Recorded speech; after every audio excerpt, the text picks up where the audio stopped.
नमस्कार, मैं हूं मोनिका जायसवाल और आप देख रहे हैं इंडिया न्यूज। और आइए अब फटाफट खबरों का रुख करते हैं। किसान आंदोलन के 100 दिन पूरे होने पर केएमपी एक्सप्रेस की 5 घंटे की नाकेबंदी के बाद सांसद काला दिवस के रूप में चिन्हित किया। किसान काली पट्टी बांधकर विरोध जता रहे हैं।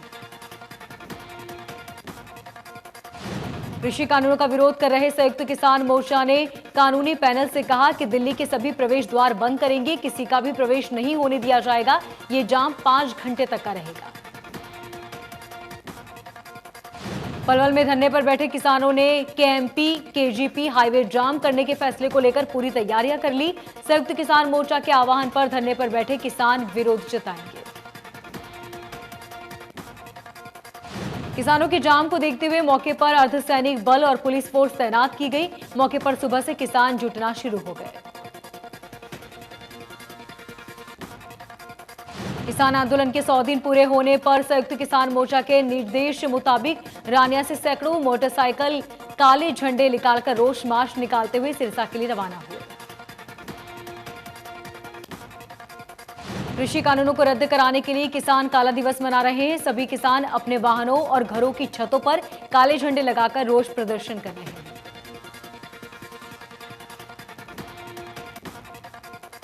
संयुक्त किसान मोर्चा के आह्वान पर चरखी में भी काला दिवस मनाया गया। घरों की छतों पर काले झंडे लगाए गए। किसान आंदोलन को लेकर कांग्रेस नेता राहुल गांधी ने ट्वीट कर सरकार पर साधा निशाना लिखा। अन्नदाता मांगे अधिकार, सरकार करे अत्याचार। राहुल गांधी ने ट्वीट किया कि देश की सीमा पर जिनके बेटे जान बिछाते हैं उनके लिए दिल्ली की सीमाओं पर कीलें बिछाई गई है। 5 राज्यों में होने वाले चुनाव की तारीखों के ऐलान के बाद चुनाव आयोग ने चुनाव प्रचार को लेकर सख्ती बढ़ा दी है। चुनाव आयोग ने केंद्रीय स्वास्थ्य मंत्रालय से जिन राज्यों में चुनाव होने हैं वहां कोविड वैक्सीन के सर्टिफिकेशन से पीएम मोदी की तस्वीर हटाने की बात कही। केरल, पुडुचेरी, तमिलनाडु, पश्चिम बंगाल और असम में होने वाले विधानसभा चुनाव के मद्देनजर चुनाव आयोग ने यह फैसला लिया। 27 मार्च से 29 अप्रैल के बीच इन राज्यों में विधानसभा चुनाव होंगे। कोरोना वैक्सीनेशन के बाद लाभार्थियों को कोरोना वैक्सीन का सर्टिफिकेट दिया गया। इन सर्टिफिकेट पर पीएम मोदी की तस्वीर को लेकर चुनाव आयोग ने स्वास्थ्य मंत्रालय को निर्देश दिए। देश में 24 घंटे में 18,000 से ज्यादा नए केस मिले और 109 मरीजों की मौत हुई। देश में अब तक टोटल 1 करोड़ 11 लाख से ज्यादा केस। महाराष्ट्र, केरल, पंजाब समेत देश के कई राज्यों में कोरोना वायरस के फैलने का खतरा बढ़ रहा है। इस बीच देश की राजधानी दिल्ली में पिछले 24 घंटे में 312 नए केस सामने आए और 3 मरीजों की मौत हुई। महाराष्ट्र में कोरोना के 10,000 से ज्यादा नए मामले सामने आए। 53 लोगों की मौत हुई। राज्य में कोरोना के कुल केस 21 लाख से ज्यादा।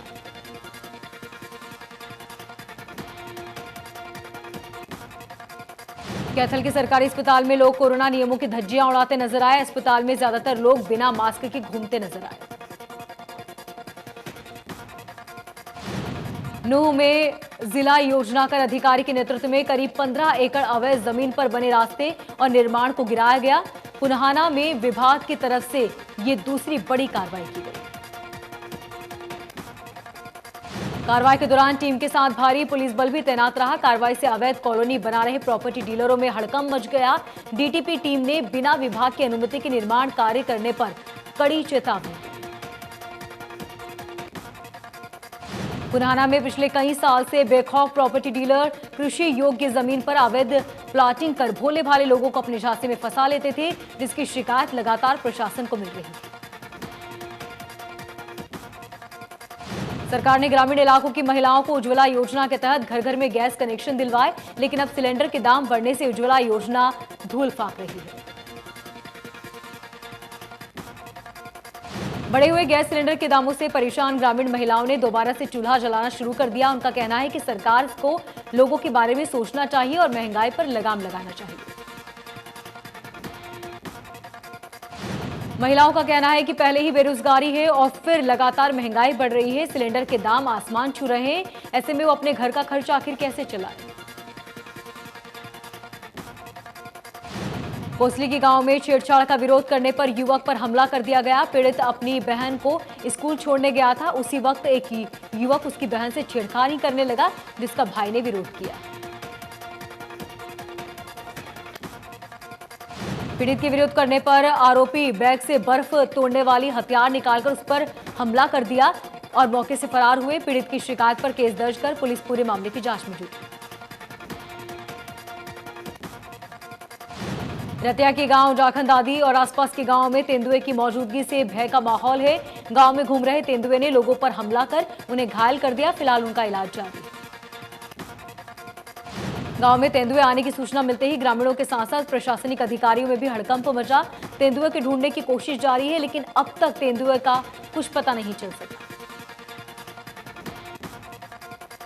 खेतों में मिले पैरों के निशान को देखते हुए वन्य प्राणी विभाग के अधिकारियों ने खेतों में तेंदुए की मौजूदगी की पुष्टि की और जानवर के पैरों के निशान लेकर मिलान के लिए देहरादून भेजे।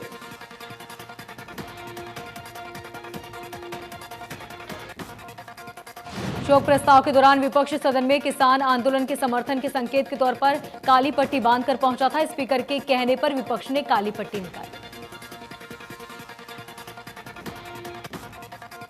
कांग्रेस के विधायकों को सदन में काली पट्टी बांधकर आने और काले रंग के मास्क पहने के आने पर गृह मंत्री अनिल विज ने सदन में ऐतराज जताया। विज ने कहा कि सदन में राष्ट्रगान और राष्ट्रगीत का अपमान किया। कांग्रेस विधायक कृषि कानूनों के खिलाफ और किसान आंदोलन के समर्थन में काले रंग के मास्क और काली पट्टी बांधकर आए थे। हुड्डा ने शोक प्रस्ताव के दौरान कहा कि आंदोलन में मरने वाले किसानों के नाम भी शामिल किए जाएं। शोक प्रस्ताव के बाद कांग्रेसी विधायक बीबी बत्रा ने सदन में उठाया एपीएमसी एक्ट में संशोधन पर दिए गए प्राइवेट मेंबर बिल को रद्द करने का मुद्दा। स्पीकर ने कहा 2 कारणों के चलते रद्द किया गया। मानेसर की रिहायशी सेक्टर 1 में चल रहे पेइंग गेस्ट हाउस यानी कि पीजी के खिलाफ सेक्टर वासियों ने HSIIDC के निर्देश को पत्र लिखकर इनके खिलाफ कार्रवाई की मांग की। लोगों का कहना है कि सेक्टर में नियमों के खिलाफ पीजी चलाए जा रहे हैं, जिसके चलते स्थानीय लोगों को काफी परेशानियां आती है। इस बारे में कई बार शिकायत की गई, लेकिन कार्रवाई नहीं हुई। शिकायत करने वाले लोगों का कहना है कि पीजी में रहने वाले लोग रात के समय तेज आवाज में संगीत सुनते हैं और शराब पीकर अभद्र भाषा का इस्तेमाल करते हैं। पीजी में रहने वाले लोगों की कोई पुलिस वेरिफिकेशन भी नहीं होता।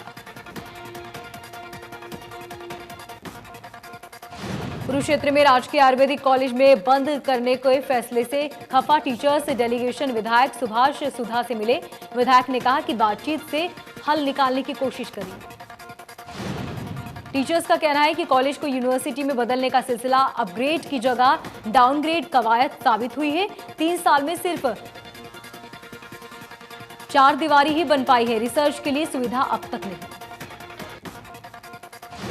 मुख्यमंत्री मनोहर लाल के विधानसभा क्षेत्र करनाल के एक और उपलब्धि हासिल की। म्युनिसिपल फॉर्मेशन इंडेक्शन में 10 लाख से कम जनसंख्या वाले नगर निगमों में करनाल ने देश भर में 4था रैंक हासिल किया।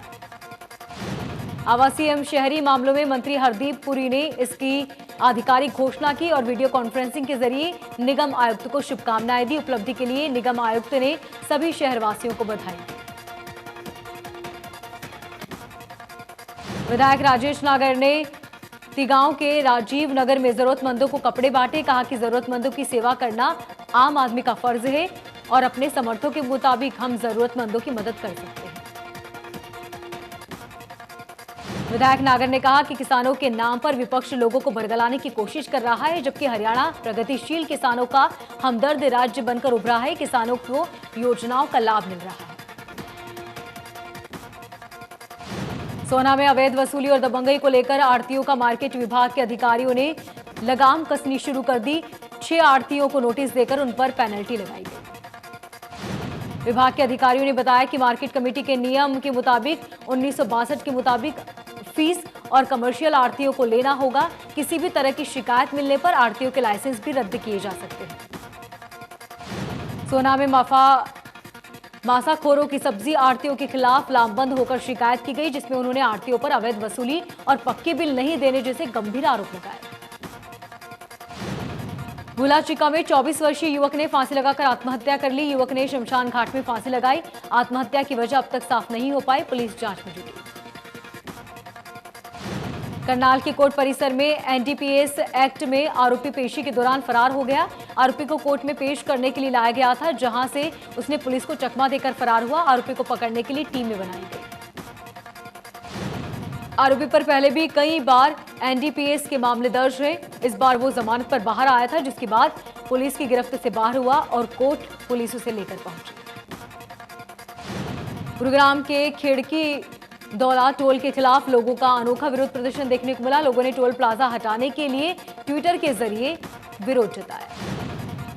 लोग ट्विटर पर फनी मीम के जरिए विरोध जता रहे हैं। लोगों का लंबे समय से टोल हटाने को लेकर मांग थी। न्यूनतम वेतनमान को लेकर संघर्ष कर रहे कुरुक्षेत्र यूनिवर्सिटी के अनुबंधित टीचर्स को अब सर्व कर्मचारी संघ का साथ मिल गया है, जिसके बाद टीचर्स ने आंदोलन तेज किया। कर्मचारी संघ नेता ने कहा कि आंदोलन की जांच पूरे प्रदेश में फैल गई है और अब ये सिर्फ कुरुक्षेत्र के अनुबंधित टीचर्स का आंदोलन नहीं, बल्कि यूनिवर्सिटी के कुलपति की दमनकारी नीतियों के खिलाफ भी है। करनाल में सैकड़ों लोगों ने गांव में पलायन किया और आईजी के ऑफिस के गेट पर डेरा डाला और विवाद को लेकर गिरफ्तारी की मांग की। मामला रविदास जयंती मामले को लेकर हुए विवाद से जुड़ा है। जयंती मामले को लेकर दो दलित गुटों में जमकर झगड़ा हुआ था, दोनों पर केस दर्ज। भिवानी में हो रहे वुमेन्स वीक कार्यक्रम में रूबल नागी आर्ट फाउंडेशन की प्रमुख रूबल नागी ने शिरकत की। कहा कि जब महिलाएं आत्मनिर्भर होंगी तभी देश तरक्की करेगा। रूबल नागी ने कहा कि महिलाओं की शिक्षा और स्वास्थ्य पर ध्यान देना बेहद जरूरी। प्रधानमंत्री मोदी भी इस बात को लेकर संजीदा है। गुरुग्राम में नियमों को ताक पर रखकर अवैध निर्माण करने वाली अब खैर नहीं। नगर निगम ने अवैध निर्माण करने वाले लोगों पर एफआईआर दर्ज की। एफआईआर दर्ज कराने के बाद भी गुरुग्राम में अवैध निर्माण नहीं रुक रहा। सेक्टर 15, कार्तिक नगर और न्यू कॉलोनी जैसे इलाकों में धड़ल्ले से अवैध निर्माण किया जा रहा है। बहादुरगढ़ में केबल ऑपरेटरों में आपसी विवाद के चलते खूनी झड़प देखने को मिली। एक केबल ऑपरेटर ने दूसरे केबल ऑपरेटर पर जानलेवा हमला कर दिया। हमले में गोली लगने से 2 लोग घायल। घायलों को गंभीर हालत में अस्पताल में भर्ती कराया गया। घटना की सूचना मिलने के बाद पुलिस मौके पर पहुंची और घायलों का बयान लेकर केस दर्ज किया। गरोड़ा में रेलवे पार्क के पास दिन दहाड़े 2 युवक पर तेजधार हथियारों से हमला हुआ, जिनमें एक युवक की हालत नाजुक बताई जा रही है। युवक को करनाल अस्पताल में रेफर किया गया। भिवानी के गांव हालुवास में देवर ने रिश्ते में लगने वाली भाभी की तेजधार हथियारों से हत्या कर दी। मामले की जानकारी मिलते गांव के सरपंच ने पुलिस को जानकारी दी। बताया जा रहा है कि देवर ने वारदात के बाद खुद भी जहर खा लिया। डीएसपी ने बताया कि मामले की जांच की जा रही है। महिला की बेरहमी से हत्या की गई। हत्या की वजह अब तक साफ नहीं हो पाई।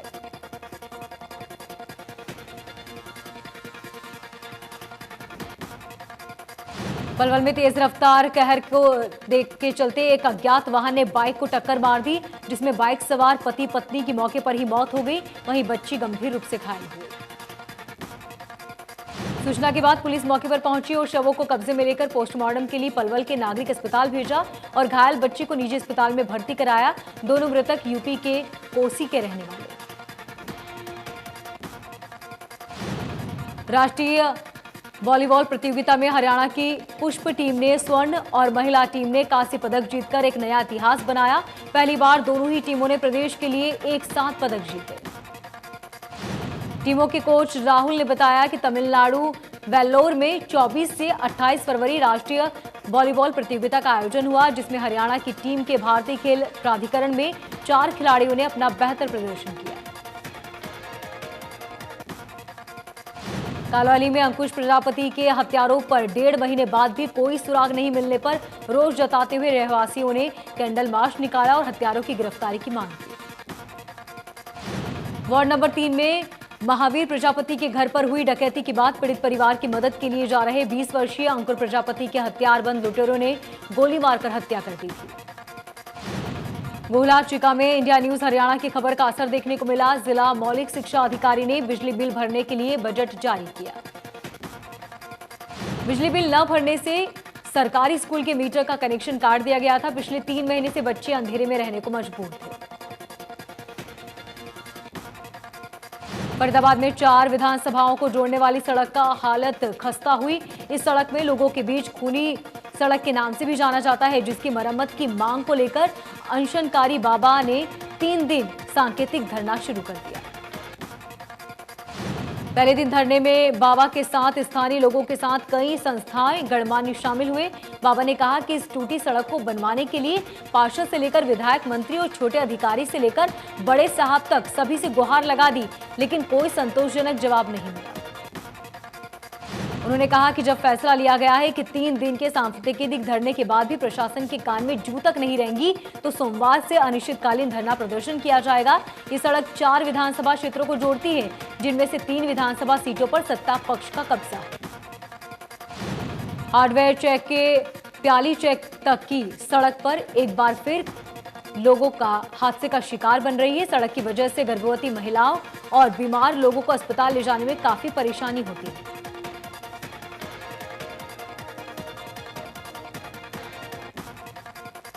कैथल में नहर के पास अधजला शव मिला। डेड बॉडी को पराली से डालकर बाहर निकालने की कोशिश की गई। हत्या का शव खुर्द-बुर्द होने की आशंका है। पुलिस मामले की जांच में जुटी। रोहतक पुलिस की टीम देव कॉलोनी के मेहर सिंह अखाड़े में पहुंची और अखाड़े के एक-एक कैमरे की बारीकी से छानबीन की। इस अखाड़े के अलावा अन्य अखाड़ों से भी रोहतक पुलिस ने जांच की। पुलिस की यह जानकारी जिले में बढ़ रही आपराधिक घटनाओं को लेकर थी। गौरतलब है कि जाट कॉलेज के अखाड़े में 12 फरवरी को अखाड़े के एक कोच सुखविंदर ने अपने 3 साथी और 2 खिलाड़ियों की गोली मारकर हत्या कर दी थी।